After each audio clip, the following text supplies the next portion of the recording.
हम अपने दैनिक कार्य में अपने दृष्टिकोण से प्रेरणा लेते हैं। ये दृष्टिकोण अनेक प्रकार के हो सकते हैं। इसलिए कभी कभी यह तक दिया जाता है कि जितने व्यक्ति होते हैं उतने ही दार्शनिक दृष्टिकोण। दर्शन में इन दृष्टिकोणों की संख्या कम नहीं है। आज हम इसी विभिन्न दृष्टिकोणों में से आदर्शवाद के बारे में पढ़ेंगे। शिक्षा में आदर्शवाद क्या है, आइडियलिज्म इन एजुकेशन के बारे में पढ़ेंगे। मैं डॉक्टर हरचंद्र भावे, प्रिंसिपल शिक्षण प्रसारक संस्था, college of education, Sangamner, Maharashtra, सभी का यहाँ पर स्वागत करता हूँ। इस प्रेजेंटेशन में हम meaning and definition of idealism, philosophical outlook of idealism, main principle of idealism, उसके साथ आइडियलिज्म इन एजुकेशन जिसमें idealism and AIIMS of education, idealism and curriculum, idealism and teaching method, idealism and teacher students discipline, अंत में idealism का मूल्यांकन अर्थात evaluation of idealism, इसके बारे में। सबसे पहले हम यहाँ पर देखेंगे meaning and definition of idealism. आदर्शवाद का अर्थ और परिभाषा क्या है। उसके लिए हमें आदर्शवाद शब्द की उत्पत्ति कैसे हुई है ये देखना पड़ेगा। Derivation of the word idealism. Idealism शब्द की उत्पत्ति प्लेटो के इस आध्यात्मिक सिद्धांत से हुई है। Ultimate reality consist of idea, अर्थात अंतिम वास्तविकता विचारों में या विचारवाद में है। आदर्शवाद का अर्थ देखने के लिए हमें यह देखना चाहिए कि आदर्शवाद वह दर्शन है जो मन की प्रकृति को वास्तविकता मानता है। Reality is one of the nature of mind. आदर्शवादियों का विश्वास है कि जो बात सत्य या वास्तविक है वह अवश्य ही आध्यात्मिक या मानसिक होती है। आदर्शवाद की परिभाषा, डेफिनेशन ऑफ आइडियलिज्म।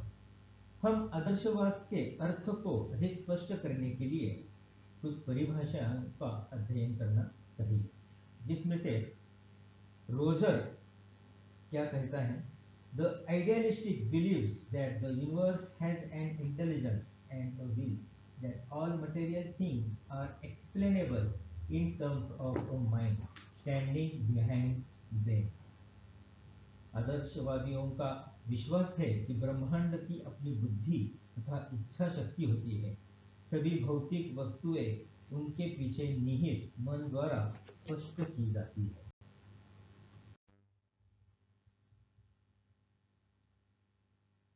आदर्शवाद का अर्थ परिभाषा देखने के पश्चात हमें आदर्शवाद का फिलोसॉफिकल आउटलुक ऑफ आइडियलिज्म देखना चाहिए। आदर्शवाद का दार्शनिक दृष्टिकोण क्या है यह देखने के लिए हमें आइडियलिज्म इन मेटाफिजिक्स अर्थात तत्व मीमांसा को देखना चाहिए।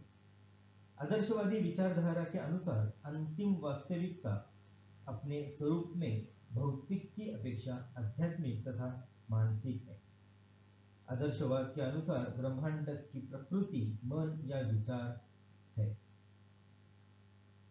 ज्ञान मीमांसा, आइडियलिज्म इन एपिस्टेमोलॉजी। आदर्शवादी ज्ञान तथा सत्य की विवेचना विवेकपूर्ण ढंग से करते हैं। आदर्शवादी ब्रह्मांड में उन सामान्य सिद्धांतों की खोज करते हैं जिनको सार्वभौमिक सत्यों का रूप प्रदान किया जा सके। मूल्य मीमांसा, आइडियलिज्म इन एक्सियोलॉजी। आदर्शवाद के अनुसार जब मनुष्य का व्यवहार सार्वभौमिक नैतिक नियम यूनिवर्सल मॉरल लॉज के अनुसार होता है तभी हम उसको स्वीकार करते हैं। अतः आदर्शवादी नैतिकता या नीति शास्त्र परम सत्ता पर आधारित है।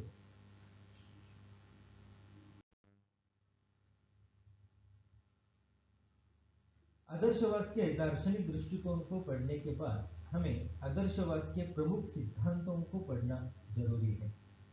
आदर्शवाद के कुछ मूल तत्व है जो बहुत ही महत्वपूर्ण है, उसका विस्तृत विवेचन निम्नलिखित है। नंबर 1, विचार ही संसार का आधार है। Idea is the basis of world. आदर्शवाद के अनुसार सच्ची वास्तविकता विचार है। जगत किस तत्व का बना है, इस संबंध में आदर्शवादियों का मत है कि संसार का कोई निजी अस्तित्व नहीं है, यह तो केवल विचारों का पुंज है। कुछ आदर्शवादी इस प्रश्न का उत्तर दूसरे ढंग से देते हैं। उनका कथन है कि संसार के अस्तित्व के लिए विचार अनिवार्य तत्व है। वास्तविक वस्तु विचार है और उसका भौतिक स्वरूप उसकी अपूर्ण झलक या प्रतिच्छाया होती है। नंबर 2, वस्तु की अपेक्षा विचार को अधिक महत्व। More emphasis on idea than object. आदर्शवाद वस्तु की अपेक्षा विचार पर अधिक बल देता है। इसके अनुसार पहले विचार आता है, तब हम वस्तु की कल्पना करते हैं। नंबर 3, भौतिक जगत की अपेक्षा आध्यात्मिक जगत का अधिक महत्व। More importance of spiritual world than physical world. आदर्शवाद ने मानव जीवन एवं जगत को दो भागों में विभक्त किया है। प्रथम भौतिक तथा द्वितीय आध्यात्मिक आदर्शवाद मनुष्य के आध्यात्मिक जीवन पर अधिक बल देता है। इसके अनुसार आध्यात्मिक जीवन भौतिक जीवन से कहीं अधिक श्रेष्ठ एवं महत्वपूर्ण है, क्योंकि यह चिरंतन सत्य से अधिक मेल खाता है। नंबर 4, आदर्शवाद का आधार मनुष्य है। Man is the basis of idealism. आदर्शवाद जड़ प्रकृति की अपेक्षा मनुष्य को आधार बनाता है, क्योंकि मानव एक ऐसा जीव है जिसमें अनुभव करने, उन्हें धारण करने तथा उन्हें उपयोग में लाने की शक्ति है। मानव प्राणी में आध्यात्मिक जगत को जानने तथा दैवत्व प्राप्त करने की अद्भुत शक्ति है। इसी कारण मानव सभी प्राणियों में सर्वश्रेष्ठ माना जाता है। नंबर 5, सर्वोत्कृष्ट ज्ञान आत्मा का ज्ञान है। Highest knowledge is then of spirit. आदर्शवादियों का मत है कि सर्वोत्कृष्ट ज्ञान आत्मा का ज्ञान है। उनका मत है कि आत्मा के ज्ञान को इंद्रियों द्वारा प्राप्त करना संभव नहीं है, यह केवल विवेक द्वारा प्राप्त किया जा सकता है। उसके अनुसार विवेक द्वारा प्राप्त किया हुआ ज्ञान वास्तविक होता है और वह मनुष्य की बुद्धि की पहुंच में होता है। इस प्रकार आदर्शवाद तर्क एवं बुद्धि को आत्मा के ज्ञान के हेतु आधार मानता है। इसी कारण आदर्शवादी शिक्षा में विवेक एवं बुद्धि के विकास पर बल दिया जाता है। और अंत में 6, विभिन्न में एकता, यूनिटी इन डाइवर्सिटी। आदर्शवादी विभिन्नता में एकता के समर्थक है। उनका मत है कि इस जगत में बहुत से प्राणी, पदार्थ आदि विभिन्न वस्तुएं, परंतु इन सबका एक आदि स्रोत है, एक सृष्टा है जो सर्वोपरि एवं सर्वशक्तिमान है। फ्रोबेल का कथन है कि इस भूमंडल पर जितनी भी वस्तुएं हैं, उन सब में दैवी एकता है, यही एकता परमात्मा है। इस प्रकार आदर्शवाद के कुछ महत्वपूर्ण आदर्शवाद के मूलतत्वों को पढ़ने के बाद हमें आइडियलिज्म इन एजुकेशन, आदर्शवाद के अनुसार शिक्षा कैसे होती है, उसके बारे में देखना चाहिए। उसके लिए सबसे पहले आदर्शवाद और शिक्षा के उद्देश्य क्या है, इसके बारे में हम पढ़ेंगे। पहला उद्देश्य है आत्मानुभूति, सेल्फ रियलाइजेशन। रॉस और रस्क ये दो दार्शनिक थे। उनका कथन है कि आदर्शवाद के अनुसार शिक्षा का मुख्य उद्देश्य व्यक्तित्व का उत्कर्ष या आत्मानुभूति है। रॉस ने लिखा है, आदर्शवाद से विशेष रूप से संबंधित शिक्षा का उद्देश्य है व्यक्ति का उत्कर्ष या आत्मानुभूति। The aims of education is the enhancement of personality, the differentiating features of which is the embodiment of universal values. आदर्शवाद के अनुसार मनुष्य में असीम शक्तियां होती है, अतः शिक्षा का उद्देश्य उनका पूर्ण विकास करके व्यक्तित्व का पूर्ण विकास करना है। प्लेटो के अनुसार आत्मानुभूति द्वारा व्यक्ति को पूर्णतया आदर्श व्यवस्था में पहुंचना शिक्षा का प्रमुख उद्देश्य होना चाहिए। शिक्षा का दूसरा उद्देश्य है सांस्कृतिक विरासत की समृद्धि, इनरिचमेंट ऑफ कल्चरल हेरिटेज। आदर्शवाद के अनुसार शिक्षा का दूसरा उद्देश्य सांस्कृतिक विरासत की समृद्धि है। इस उद्देश्य के बारे में रस्क का कथन है, education must enable mankind through its culture to entire more and more fully into the spiritual realm and also to enlarge the boundaries of the spiritual realm। शिक्षा का तीसरा उद्देश्य है अमर आदर्शों और मूल्यों की प्राप्ति, realisation of eternal ideas and values. आदर्शवाद के अनुसार तीसरा शिक्षा का तीसरा उद्देश्य आध्यात्मिक जगत के अमर आदर्श और मूल्यों की प्राप्ति है। आदर्श तीन प्रकार के हैं, मानसिक आदर्श, भावात्मक आदर्श और सांकल्पिक आदर्श। इस प्रकार सत्यम, शिवम, सुंदरम मानव जाति के आध्यात्मिक आदर्श हैं। शिक्षा का उद्देश्य बालक को इन आदर्शों को प्राप्त करने के योग्य बनाना है। चौथा उद्देश्य मनुष्य के मूल प्रकृति का आध्यात्मिक प्रकृति में परिवर्तन, conversion of man's original nature into spiritual nature। आदर्शवाद के अनुसार मनुष्य की दो प्रकृतियां हैं, मूल प्रकृति और आध्यात्मिक प्रकृति। शिक्षा का कार्य है मूल प्रकृति को आध्यात्मिक प्रकृति में बदलना। इस उद्देश्य की प्राप्ति के लिए यह आवश्यक है कि शिक्षा मनुष्य को पवित्र, पूर्ण और धार्मिक बनाए। पांचवा उद्देश्य है पवित्र जीवन की प्राप्ति, realisation of holy life. Froebel का कथन है कि आदर्शवाद के अनुसार शिक्षा का उद्देश्य पवित्र जीवन की प्राप्ति है। उसने लिखा है कि शिक्षा का उद्देश्य मनुष्य का पथ प्रदर्शन करना है। इस प्रकार पथ प्रदर्शन करना चाहिए कि उसे अपने आप का, प्रकृति का, ईश्वर से एकता स्थापित करने का स्पष्ट ज्ञान हो जाए और अंत में शाश्वत एकता से एकाकार करना, realisation of eternal unity. Froebel का मत है कि शिक्षा का उद्देश्य मनुष्य की प्रकृति की भिन्न वस्तुओं में जो देवी एकता है उसे अग्रसर करना। In all things there lives in regimes and eternal laws, this all preventing laws in based on eternal unity, this unity is God. Education should lead and guide man to taste with nature and to unity with God। इस प्रकार आदर्शवाद के शिक्षा के उद्देश्य है। उसके बाद हमें आदर्शवाद और पाठ्यक्रम के बारे में पढ़ना चाहिए। आदर्शवादियों ने पाठ्यक्रम पर बहुत प्रभाव डाला है। पाठ्यक्रम के बारे में उनके विभिन्न विचार हैं। सबसे पहले हमें प्लेटो व्यू देखना चाहिए। प्लेटो आदर्शवादी था। उसने आदर्श विचारों को पाठ्यक्रम का आधार बनाया है। प्लेटो ने पाठ्यक्रम की आदर्शवादी धारणा की। उसने इस पाठ्यक्रम को तीन प्रकार की क्रियाओं का उल्लेख किया है, मानसिक क्रियाएं, सौंदर्यात्मक क्रियाएं और नैतिक क्रियाएं। मानसिक क्रियाओं में भाषा, साहित्य, इतिहास, विज्ञान, भूगोल आदि विषय पढ़ाए जाते हैं। सौंदर्यात्मक क्रिया में कला, कविता का अध्ययन होना चाहिए और नैतिक क्रियाएं जिसमें धर्म, आचरण शास्त्र या अध्यात्म शास्त्र, इसके बारे में पढ़ना जरूरी है। ये थे प्लेटो के व्यूज। उसके बाद हमें नन्स के विचार को भी पढ़ना चाहिए। नन का शिक्षा का दृष्टिकोण व्यक्तिवादी था।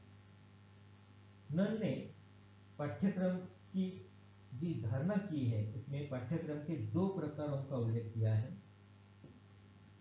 शारीरिक, सामाजिक, नैतिक क्रियाएं और साहित्यिक क्रियाएं।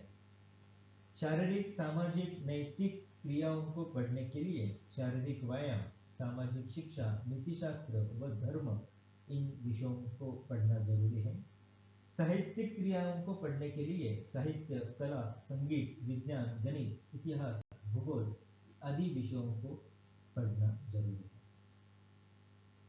नन्स के दृष्टिकोण को देखने के बाद हमें रॉस के व्यूज को भी पढ़ना जरूरी है, क्योंकि रॉस ने पाठ्यक्रम की आदर्शवादी धारणा की है। उसने इस पाठ्यक्रम में दो प्रकार की क्रियाओं का उल्लेख किया है, शारीरिक और आध्यात्मिक। इन क्रियाओं के अनुसार पाठ्यक्रम का स्वरूप इस प्रकार होना चाहिए: शारीरिक क्रियाएं जिसमें स्वास्थ्य विज्ञान और व्यायाम आदि विषयों को पढ़ना चाहिए, और आध्यात्मिक क्रियाएं जिसमें धर्म, ललित कला, साहित्य, भाषा, विज्ञान आदि विषयों को पढ़ना जरूरी है। आदर्शवाद और पाठ्यक्रम पढ़ने हमें आदर्शवाद और शिक्षण विधियों के बारे में पढ़ना जरूरी है। Idealism and methods of teaching. विभिन्न आदर्शवादी शिक्षकों द्वारा विभिन्न शिक्षण विधियों को अपनाया गया। उदाहरणार्थ सॉक्रेटिस क्वेश्चनिंग मेथड एंड प्रश्न पद्धति, प्लेटो संवाद पद्धत dialogue method, Aristotle deductive and inductive method आगमन निगमन पद्धत, हेगेल लॉजिकल मेथड अर्थात तर्क पद्धत, एंड हर्बर्ट इंस्ट्रक्शन मेथड अर्थात निर्देश पद्धत। उपरोक्त आदर्शवादियों के अलावा कुछ आदर्शवादियों ने व्याख्यान और वाद विवाद विधियों को भी अपनाया है। फ्रोबेल ने खेल द्वारा शिक्षा पर बल दिया। पेस्टोलॉजी ने अभ्यास पद्धति पर भर दिया। संक्षेप में हम कह सकते हैं कि आदर्शवादी शिक्षण विधियों का सार है। आदर्शवाद और शिक्षक बालक और अनुशासन के बारे में क्या सोचता है उसके बारे में हम देखेंगे। Idealism and teacher. आदर्शवाद शिक्षक को बहुत महत्वपूर्ण स्थान देता है। Idealism and students. आदर्शवादी शिक्षा को बालक केंद्रित नहीं मानते। आदर्शवादी शिक्षा में आदर्शों या विचारों को केंद्रीय स्थान देते हैं। उनके अनुसार शिक्षक का मुख्य कर्तव्य बालक में उच्च आदर्शों को प्राप्त करने के लिए सूझबूझ का विचार करना है। वे पाठ्यक्रम का निर्माण भी आदर्शों के आधार पर करते हैं। बालक को इन आदर्शों को प्राप्त करना है। इस प्रकार आदर्शवाद शिक्षा योजना में आदर्शों या विचारों को प्रमुख स्थान और बालक को गौण स्थान देते हैं। आदर्शवाद और अनुशासन। Idealism and discipline. आदर्शवादियों का विश्वास है कि बालक का पूर्ण विकास तभी हो सकता है जब अनुशासन में रहे। अनुशासन में रहकर ही वह आत्मानुभूति अर्थात सेल्फ रियलाइजेशन प्राप्त कर सकते हैं। सारांश में प्रभावात्मक अनुशासन के पक्ष में आदर्शवादी होते हैं। वे नियमित स्वतंत्रता पर आधारित अनुशासन चाहते हैं। इस प्रकार आदर्शवाद के शिक्षक बालक और अनुशासन के बारे में। आदर्शवाद का मूल्यांकन। Merits and demerits of idealism.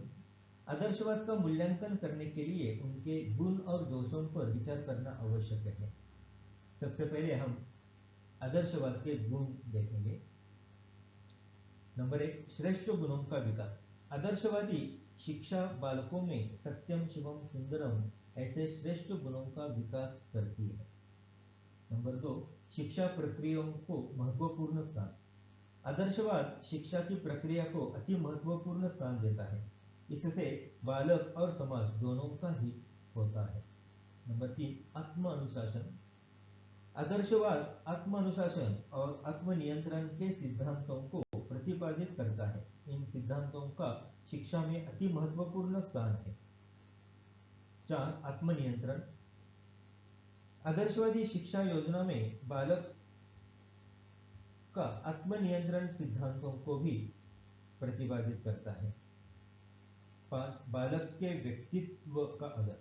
आदर्शवादी शिक्षा योजना में बालक के व्यक्तित्व का आदर किया जाता है। इस प्रकार आदर्शवाद के कुछ महत्वपूर्ण गुण होते हैं।